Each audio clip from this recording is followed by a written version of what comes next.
Usar a varinha para fazer leitura energética? Onde já se viu testar com uma varinha no animal? Coisa de doido. A gente fica como ovelha negra. Era o que pensava o meu aluno Helder, que mesmo atuando na veterinária tradicional, sentia que faltava algo, buscava mais, queria oferecer mais aos seus clientes e aos seus animais. Então, quando ele ouviu falar da biorressonância, ele sentiu aquele receio inicial. Primeira coisa que veio na cabeça dele, o valor. Quanto que eu vou ter que gastar para aprender isso? E será que isso vai agregar? Então, para chegar até aqui, eu vou te contar rapidinho a história do Helder, que ele começou a trabalhar muito cedo, com 17 anos, como balconista, né, numa agropecuária, até se formar em veterinário. E ele era muito conhecido na sua cidade, muito respeitado, porque ele trabalhava desde muito jovem. Então, apesar das dúvidas se aprendia ou não biorressonância, aquele receio de passar a varinha no animal, né, esse aqui que é o aurímetro.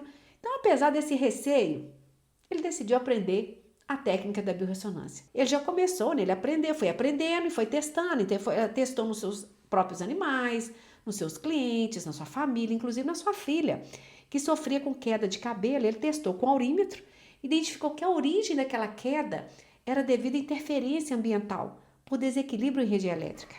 Então, ele colocou o ômega de cobre, né, que diminui a radiação eletromagnética, nas tomadas, né, no quarto dela, no celular, né, da filha dele, tá certo? E colocou também uma luz verde, né, partindo, né, dos conhecimentos da cromoterapia. E ele conseguiu fazer isso tudo, testar isso tudo com a biorressonância.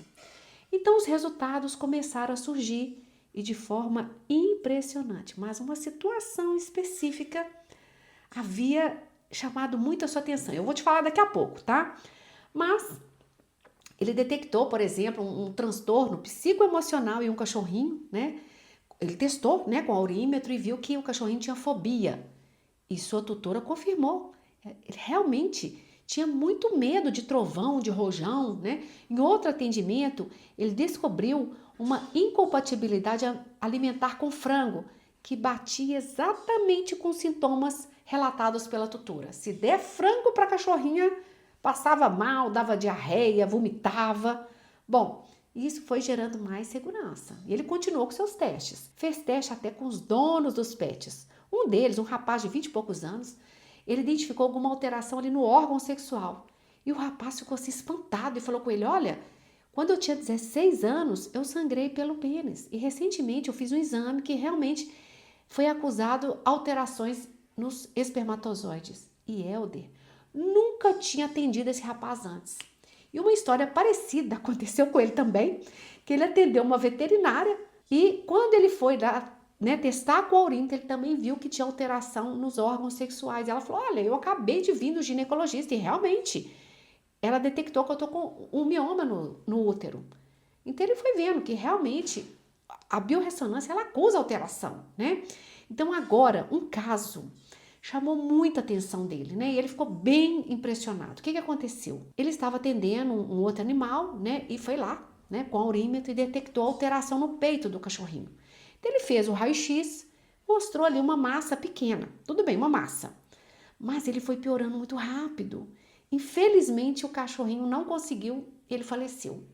Então, como tudo foi tão rápido, né? Ele pediu para o tutor, né, autorizar ele fazer uma necrópsia para ele entender o que tinha acontecido, né? Bom, e quando ele abriu o peito do animal, onde o aurímetro, né, havia acusado ali um desequilíbrio, havia um tumor imenso na cavidade torácica, exatamente no mesmo local que o aurímetro havia acusado. Então, ele entendeu. Bom, e assim continuou com a biorressonância. Então, ele cuidou de passarinhos, testou até égua, gente, fez o teste à distância de uma égua, peixes em aquários, testava ração, ômega 3, medicamentos. Ele até falou, às vezes, o remédio mais barato é o que ressona. E eu mostro isso para o tutor. Com tudo isso, Helder fala com clareza que fazer essa leitura energética foi um divisor de águas. Hoje, os seus atendimentos são diferentes. Ele consegue detectar o que ninguém descobria. Ele até falou, meus animais, Patrícia, eles não falam. E eu consigo saber o que está acontecendo com eles, fazendo esse rastreamento energético. E ele me falou isso. E sabe o que foi mais incrível?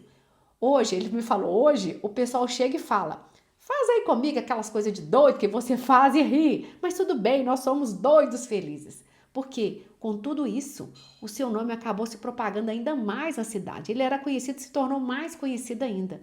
E ele ainda sinalizou: eu era balconista, me tornei veterinário, que era o meu sonho, e já fazia alguma coisa que, sem saber, eu já estava com a minha mente e meu coração aberto para o conhecimento da energia que era a biorressonância. E com as suas palavras, ele disse: hoje eu sei, é a biorressonância e isso mudou a minha vida. Bom, a biorressonância também pode mudar a nossa vida, assim como mudou a do Helder, a minha e a sua também. Aqui nesse perfil eu falo mais sobre esse universo da biorressonância, então passa a me seguir.